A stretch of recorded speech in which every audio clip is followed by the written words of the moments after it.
Welcome to The Commercial Edge, the podcast where business, property, and legal insight come together. I'm your host, Elizabeth Rebolledo, lawyer, founder of Ardor Legal, and your guide to navigating the commercial world with clarity and confidence. Let's get into it. Welcome, Sidqie. It's so lovely to have you today.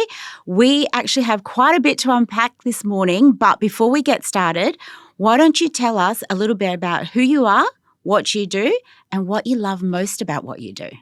Beautiful. Thank you very much, Liz, for inviting me for this conversation today. Absolutely love to see you again. So my name is Sidqie Djunaedi. I'm the lead coach and a founder of The Growth Table. I have been in corporate for almost 20 years, primarily in the mining industries and oil and gas and all that, and technology as well. But I made a shift to become a leadership coach and a business coach in a holistic way. So what does it mean is essentially I help leaders to find their mojo. Fantastic. And what do you love best about that? It's when leaders are able to reconnect with their purpose and their why. It basically reconnecting with their mojo back and then finding that inner peace and inner contentment and then continuously doing the things that they love doing in terms of their passion in their business. Yeah. Wonderful. Well, I think your visit today is quite timely. I'm really excited to have you because there's a couple of things I want to broach with you, particularly around this concept that as entrepreneurs and business owners, we're all sort of trying to do it all at the moment. So we've got a lot of pressures from different components of our lives, and we hear these different messages as well, whether it's social media, whether it's family, community. You know, we've got this hustle culture on one hand where entrepreneurs and business owners, we're expected to really put in the hours, work hard, and it's expected, particularly early years of trying to grow a business and establish yourself. Yes. And then we are also hearing a lot about this. You need to have work-life balance, that it's really important, that your business can't be your all-consuming, all of that.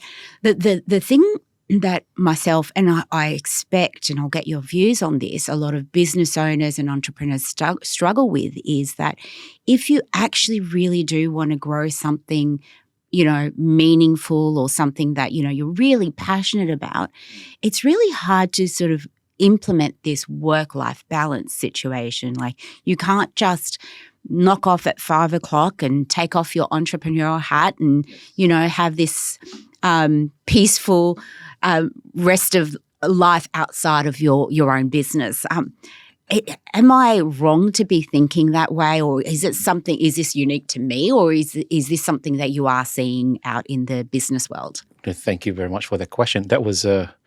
That is quite a phenomenon right now in terms of the business world, right? But it's not only business world, but it's not only entrepreneurship, but also leadership in general. Now, the word of balance, I think we just need to go back in terms of defining what is the word of balance. When we see the word balance, we think about it as 50-50. Like it needs to be in perfect balance act altogether. What I like to see is much more about how we can have a work-life integration and then listening to the seasons of life, listening to the seasons of the business. What I mean by that is, as an entrepreneur, and we're going to talk about from that perspective today, is in the early journey of entrepreneurship, there has to be a seasons of where you need to put a lot of work to make sure that the business concept is successful, is attainable, that you have your lead generations successful, you get your clients through the door, right? And continue refining it, making sure that the business is running. Now, there has to come to a point where the journey of the business need to shift. That after you have done your a certain seasons of that, the shift needs to come to how can I grow and then scale the business? Because growing the business is about moving, the doing. But scaling is about working smarter, working differently. I always like to use the quotations coming from one of the leadership performance coach. He said, what got you here won't get you there, right? So it's about adjusting your work, your life in accordance to the way that the business is in, right? I just want to touch on this point as well. Sometimes obviously you drive? Yes. Right? Now, we tend to, as a high performance leader, sometimes we continue, the analogy is like, you continually drive, and then the moment that you go home, you let the car on, and then your mind is unable to. Your car is just continues to be switched on, right? So I think the ability for us as leaders, or for leaders in general, is the ability to be able to navigate the challenges. So when you go home, you are able to practice being mindful in the present moment. I think that's the missing practice of leaders in general. And so do you think there's potentially a disconnect between what people believe is needed to achieve success and to what actually is needed to achieve success from like that? And I'm referring to sort of like that hustle culture that, you know, where we're being fed, I guess, this concept that it is 24/7. It is grind. It is late hours, it's no holidays, weekends, time away from family and friends. It comes back to what do you mean by success, right? It comes back to also why do you do the business in the first place, right? A lot of conversations happen usually, I want to create a business because I want to create more freedom for myself and freedom for the family and freedom, all that. That's what success means. It's not just about the money. It's not just about the external goals. Well, success would mean different things to different Correct. people. Yeah, correct. Like for example, you've mentioned freedom, which is a big one for certain people, and sometimes that may be where they started as well. Other people might be looking at a different level of success, whether, you know, and not whether it's right or wrong, that people are looking for status or for respect. Yes. Like you said, freedom, wealth, that also can create freedom for themselves and their family in a different way rather than just a time freedom. So, you know, it is interesting that we might all have those different concepts of success. That's right. But we're still being led down a very similar path on how we achieve that success. And it comes down to, I think, the exposure of what success means through the social conditioning that we have, right? If we continuously consuming that success means towards this particular pathway, and that this is the only way for you to gain it, that you, by doing the hustle culture, where you continually, you know, spending a lot of energy in one pathway, then you may miss the opportunities of understanding what is the wider level of success means and looks like. I think it's coming back to reconnecting. What does it mean for you, right? Because each person has their own level or terminologies or definitions of success. Yeah. Okay. Well, in terms of high performance individuals, whether leadership or business owners, entrepreneurs, what are you seeing, or what does it look like behind the scenes for a high performance leader? Behind the scene, it's like, again, it's like they are continuously driving the machine, driving themselves 110 kilometers an hour, right? 110 kilometers an hour every single day, every single time. And it looks like from the outside they are performing, but then from the inside they're quite exhausted. Sometimes they make it look easy. Yeah. So there are people that really doing things well from outside perspective, that they are hitting all those marks, their business is growing exponentially, they're getting a lot of clients, you know, they're getting awards or whatnot, and they just make it look easy. Whereas other people might look at that and say, well, why am I struggling so much to achieve that same level of growth? Yes. I think, yes, that's I resonate with that. And sometimes people, I think when it comes to business, it comes down to what are the strategies that I executed in order to get to the success level of success. When we don't get the results that we have, maybe there's a fine-tuning in terms of the system and structures and the habits that we need to do in order to create or replicate that success. If that makes sense. Are you finding that burnout in high-performance leaders or entrepreneurs is more common these days, or is it just being more talked about? Like, is it just that we just talk about it more, or is it that it's a bigger issue overall with, you know, high-performance leaders? Yes. if we seeing it from, let's take a step back in terms of where is this terminology of burnt out came from, right? It's originated in the modern day world in 1970s, a term out by psychologists. And it's really the phenomenon of the working culture. So the more that we are continuously focusing on the work and not necessarily trying to understand the holistic of us as a human being, that's where the burnt out is amplified. And it's not much more so now in the modern day, right? Because everyone is trying to busy to attain a certain level of whatever that success looks like. And they aim for it. And they're continuously pushing themselves forward and not listening to their own biology, their own nervous system, their own emotions and all that. So when they are being suppressed or they're being ignored, that's where the burnt out can come. There are, and I've heard it before, and I won't name the person, but it was a very influential entrepreneur who's very much 24/7 his business, and he sort of put out there that if you are getting burnt out, it's more a matter of like you're just not loving your job enough, or you're not passionate enough about your business, or those types of that's where the problem lies. Other than that, I admire that particular person a lot, but I find that a bit difficult to sort of accept, because I know business owners, they love what they do and they're so passionate about what they do. They just drive themselves to the ground in trying to, make that grow. Now, your thoughts on that? Yes, I have my thoughts on it. And I resonate with what you said as well. And so I think he's missing the point of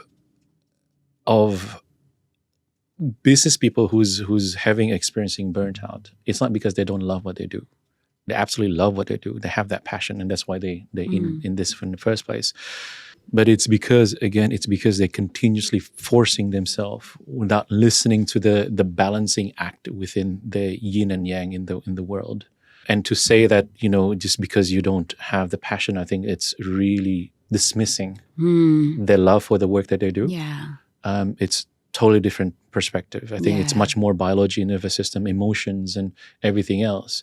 Some of us aren't as young as we used to be either, Sidqie. Yeah, exactly. And one of the things about two things, right? When we continuously to ignore our biology, that's where the burnt out can stack up, amplified, and then we're eventually going to the stage of that burnt out.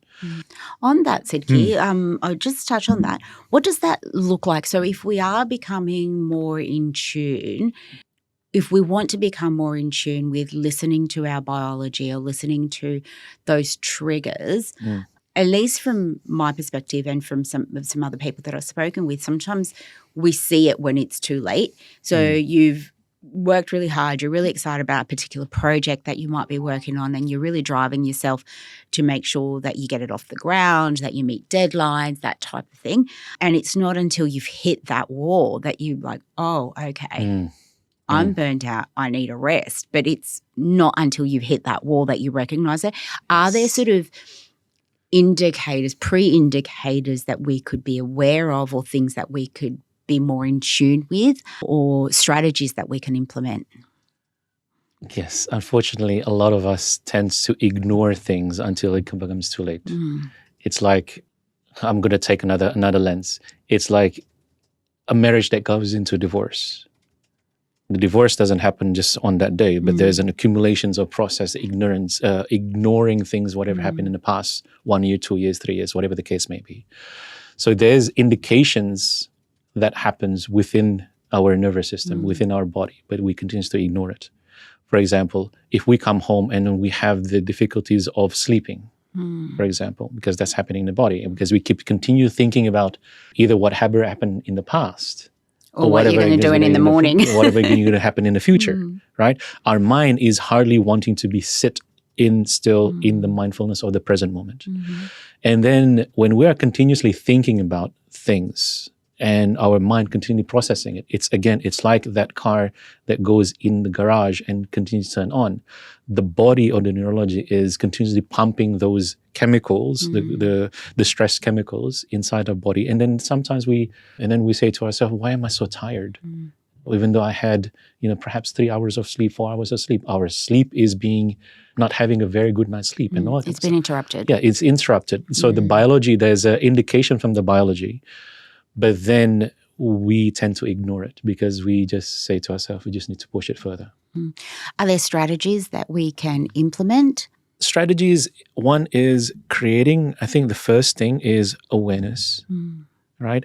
Understanding about our own pattern of when we are under a certain stress response, what do we do? Do we fight, flight, freeze, or fawn, for example? Do we continuously pushing forward? So listening more to that pattern. Our pattern is going to be different. My pattern and your pattern is going to be different, right? But start acknowledging it, acknowledging that we have a certain pattern that is not functional, then we need to start listening it. So that's the first strategy. The second one is the one that I like is to create boundaries within our life. Boundaries in terms of time, for example. So one of the things that I encourage my clients to do, for example, half an hour before you reach home, and then you start to wind down your mentally to that you are entering another activities of life. If you're going to go and then go home, be more in the present moment with, for example, me with my kids, with my wife. And then if I need to do work at later hours, then I can do that as well. But I need to create a specific time of boundaries where it can happen. I like that, Sidqie. I like that there's an acknowledgement there that it's not always that, you take off your hat and then you don't put it back on till the morning. Sometimes you can take it off for a little minute. Yeah. Be present. This is what I'm hearing you say. Be present for the moment that you're experiencing with your family or with your friends. And then, of course, if you've got the energy, and sometimes that even revives you a little bit, doesn't it? Yeah. You might do another half an hour to an hour to tidy up some things before the next day. Yeah. Other things that perhaps business owners can do outside of those routine things, and I'm open to your thoughts on this because I've heard people creating moments in their lives that are, different and outside of work, but they also enjoy. So whether it's a sport or whether it's a hobby or a travel thing, something that they enjoy. I mean, you can love work and you can love other things as well. Yes, you can love your passion projects, and you can have various passion projects as well. Whether implementing those things also are useful in sort of recharging, or are there things that other than burning out, are there things that people can do to not just not burn out, but to recharge their battery? Yes. And a very beautiful question. That comes back again to the awareness, expanding the awareness. Say, for example, someone who's an introvert is going to have a different way of recharging to someone who's an extrovert. Yes, like reading books. Reading books. Amazing. Yeah. So between, say, for example, my wife and I, my wife is much more introvert and I'm more extrovert. So the way that I recharge, I need to see people. And then the way she recharges, she needs to be in her own space. So we're like something in the middle that needs to be met, right? And it's very important for us to be able to understand about our holistic identity as a human being, right? That we are not only work. Our role is not only as a person who's doing work and doing business, but to reconnect with the things that we love doing and then start doing that. And then those are the things that sometimes you just need to have that little spark. And then, because sometimes, again, the high performers are like, they may have buried those hobbies, right? And reconnecting that create the spark and just continue exploring that is key. What do these high performers tend to misunderstand, I guess, about their own limits or capacity?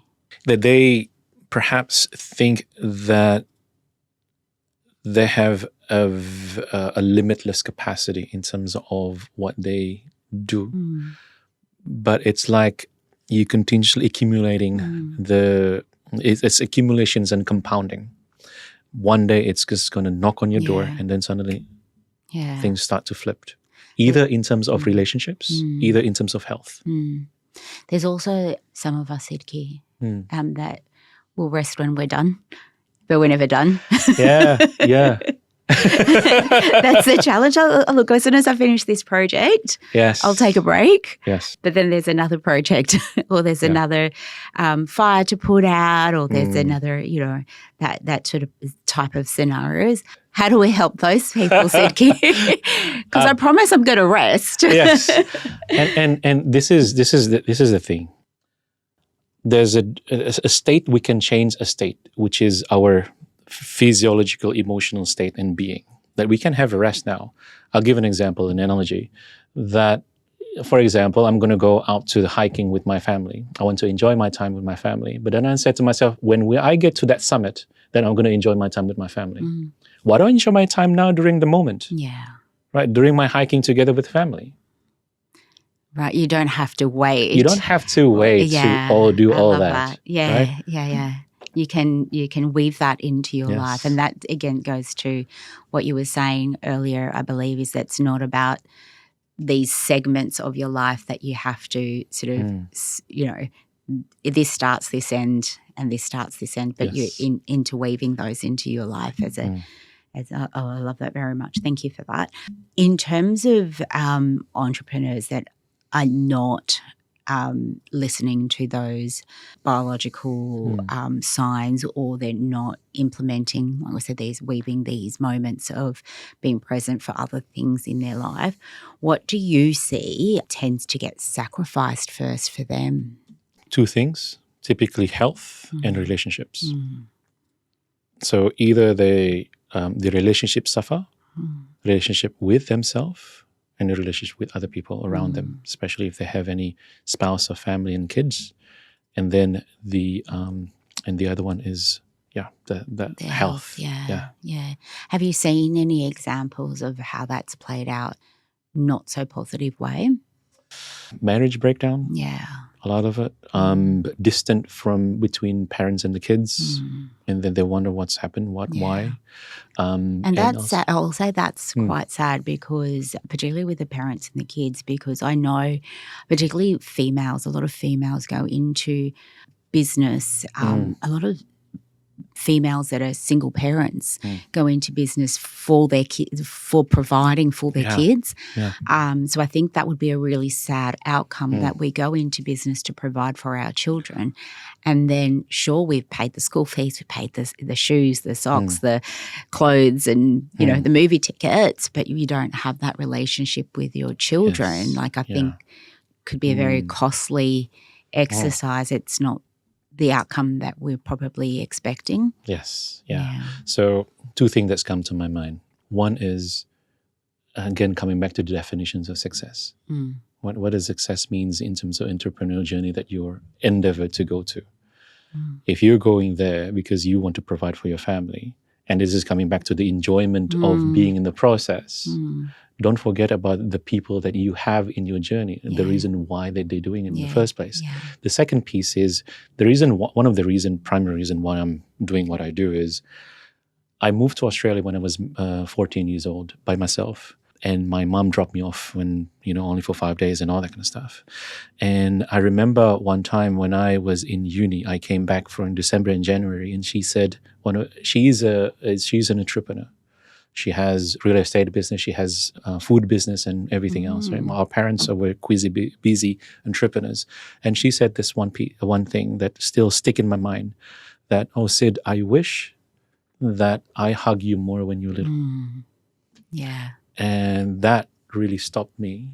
Yeah. And then it just remind me every time I'm doing this work, I'm wanting to help others to reconnect with their children. Yeah, that's awesome. In the busyness of life. That is such a big heart message. I think it's really important that we don't lose the why in trying to achieve the why.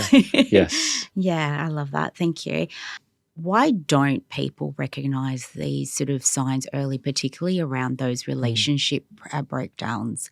What takes us so long to see it? Because I've seen for example, in the marriage situation where either one might be working really hard to provide for the family and they're doing a great job of doing that. But then divorce pops up or separation pops up and that person's shocked. They're completely shocked. They're taken aback because they never saw it coming. As far as they could, that they say they never saw it. Worked hard, have provided for the family, gave them everything they needed. How is my whole family falling apart right now? Oh, that's a big topic. Another half an hour. So I guess the question is why don't we recognize the signs until sometimes it's too late? It's like you heard of the analogies of frog being put in the hot water. Initially it was cold, and then just turn it on, and suddenly slowly they're not being able to understand that the situation is dangerous for them. Again, it's coming back to either there's a belief system like, hey, we're already married, and that this person that I'm married is going to stick with me for a long time, forever, and then forgetting that if you don't nurture consciously and intentionally in terms of your marriage, then things are going to break out. It's like you're leaving a seed in the ground, and then you forgot to nurture it. That's what's going to happen. So again, it's coming back to the awareness and the pattern. What are the feedback that is being received in the interactions dynamic within the household? Because there will be some feedback coming from the spouse, but we tend to ignore it. So no, things are going to be fine. Just put it under the rug and then go. What does a sustainable high performance actually look like? And does that even exist? Like, can you be a high performance business owner? Can you grow your business, achieve the success, whatever that means to you, whether it's like wealth or freedom or all of that? Can you be highly ambitious and not burn out? Yeah. Most definitely there are examples of that, right? High performers who are able to have passion and ambition and creating the life that they love doing, right? Becoming successful in terms of the business. But then at the same time, they have being able to create such a integrated, again, not work-life balance, a work-life dynamics that enable success in the different parts of their life. Right? They being able to be successful in the leadership of the business, being able to be successful in the leadership of their homes and the way that they interacted. So that is possible. So, is it possible for solopreneurs, because you've got different levels of entrepreneurship as well? So you've got your solopreneur, and then you've got your leaders that they work in with teams, and then you've got there's always different stages. You might have a small team, you might have a large team, you might have teams within teams, that type of thing. So at each of those different stages and levels, there's challenges and there's goals and journeys that we want to exceed. Is it possible to be highly ambitious within those realms? I think with solopreneurs, at least when I was a solopreneur, it was quite challenging because you were the receptionist, the accountant, the bookkeeper, the marketing team, and the one on the tools. So how do you manage that? Okay. Again, it's coming back to understanding the different seasons in life, the different seasons in the business, the way that you interacted with. And then again, it's coming back to how you can how you can be more aware of your own capacity, and in creating our own boundaries within it, being able to listen to when your body is screaming at you that you need to start having some rest. So it is possible. And I cannot give a generic advice of the different people, because they have unique situations, right? But definitely it's possible. It's the way that how you structure your life in such a way that it can gives you contentment and peaceful and integration throughout the journey. So the way that I do it is how can I, essentially this is what I do, how can I help leaders to be connected with their mojo? And then at the same time, how can I help them to elevate the vehicle to their mojo, i.e. in terms of the business or in terms of the career that they have? Sure. Yeah. Sure. In terms of that growth, some people might think that, and they might be afraid of, that if they take the pedal off the gas, they'll stunt their growth. What do you say about that? And we've had a similar discussion before about, taking that pedal off means that, well, they might think that means that, now I'm not going to grow because I'm not pushing it forward. If you have a traffic jam in front of you, are you still going to continuously putting your foot on the pedal all the time? No, The answer is no. No, you'll crash. Sometimes we need to have the ability to give ourselves permission to slow down in order to go fast in life. This is where, for example, I'll give an example of a framework that I use. One is do, design, develop, and delegate. In terms of, sometimes we're continuously doing, right? Until we push ourselves so much. But we forgot about the other parts that we need to start delegating. But before delegating, there's the designing process, and then there's the developing process. So those are the times that we need to start creating in our life. So sometimes when, check your calendar, for example, how much time that you allotted in the week or in your day to doing the things that you do in terms of delivering the product or the services that you have, in terms of designing the system and structure so you can transfer that across to other people. You start delegating it, and then developing the people that you have so you can start delegating to other people. Yeah. Planning is really key. Those white spaces in your calendar to be able to for you to step back is really important. So then you can plan your business forward. I like that. What you're saying is there are actually some practical steps that we can take within the business that not everything has to sit on our shoulders. Yes. Right? Yes. I love that. I think you mentioned before we started actually the podcast, when we were having a coffee earlier, you mentioned as well that sometimes by not taking the pedal off, you're stunting your growth. Do you want to elaborate on that thought a little bit? Like, why do you say that? What we have is a comfort zone, and there's a growth zone that is outside of it, right? Sometimes growth zone is the things that is not comfortable for us. So for a lot of high performers, their comfort, their growth zone is the ability to take the pedal off the gas. It's building the muscle that they never built before. For the high performers, it's building the muscle that they never comfortable with. Yeah. So it's totally different. Their growth zone is that. Being able to take breaks. That's important. Okay, so we're going to start wrapping it up. And I've got 3 rapid fire questions. Ooh. You're on the spot now, Sidqie.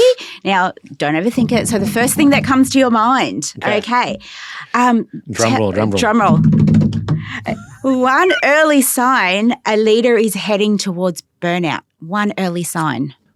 Relationships for me. That's a early sign. Tension. Yeah. And health. Yeah. One belief about success that needs to change. That success is not only one linear about material, but success is much more holistic. Fantastic. And last one practical shift leaders can make this quarter, so we're heading into the last quarter of the financial year, to protect their energy. High performers is to start giving themselves permission to slow down and be present. I like that. All right. Sidqie, thank you so much for joining me today. Love our conversation. Thank you. Always love our conversations. You always offer so much value. We've had a lot of discussions around these topics, and I always walk away feeling like I've learnt something that I can take away, and today's no different. So thank you. Now, if someone wants to work with you, high performers, leaders, management, where can they find you?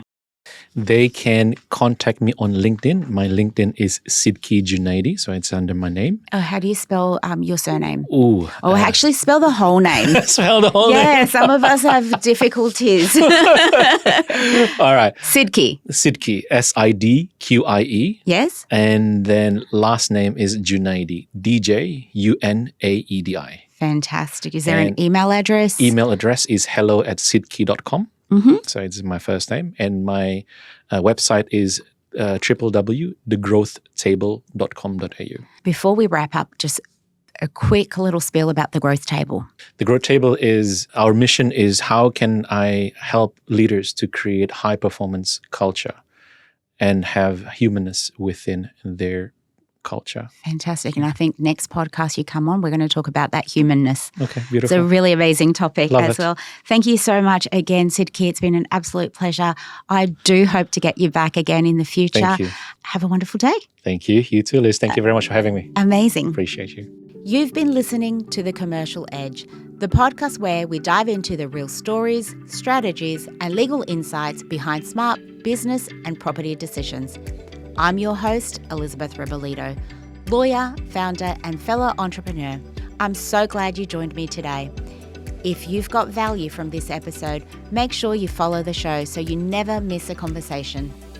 And if you're building, buying, or growing something great, head to artorlegal.com.au. We've got practical resources, guides, and legal support to help you move forward with confidence. Thanks again for tuning in. I'll see you in the next episode.